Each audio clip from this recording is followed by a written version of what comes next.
回歸13年，經濟好咗，但係我哋嘅生活未見得更好，人工追唔上通脹，人口急劇膨脹，生活空間越嚟越擠迫，捱30年換一層可能會冧嘅樓，呢個澳門唔係我哋想要嘅澳門。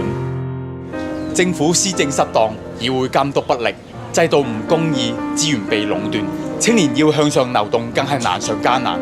你可以啞忍，但係你絕對唔會甘心。大家都話我哋澳門冇以前咁好，但係抱怨絕對改變唔到社會。我哋相信行動成就夢想，我哋唔怕競爭，但係希望人人都有一個公平嘅競爭機會。好多嘢我哋冇得揀，但係我哋可以靠自己去爭取。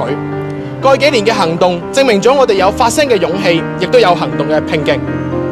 愛澳門要行動，投票行出你嘅第一步，你都可以。如若有盼望，就靠行動去闖，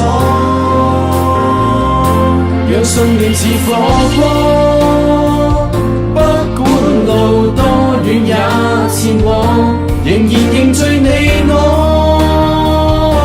今天要一起爭取更多，困倦與過，障礙踏破，為你今去受折磨。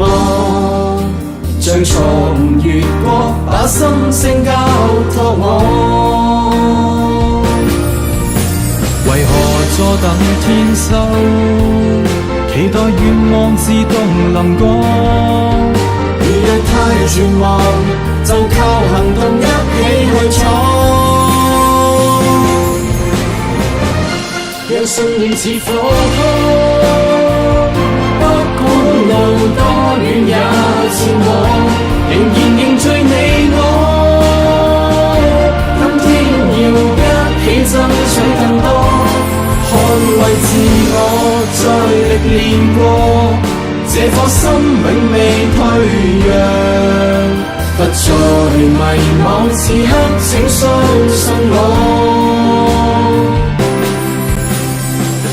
行動捍衛公義，超越開創未來。98歲後18組超越行動。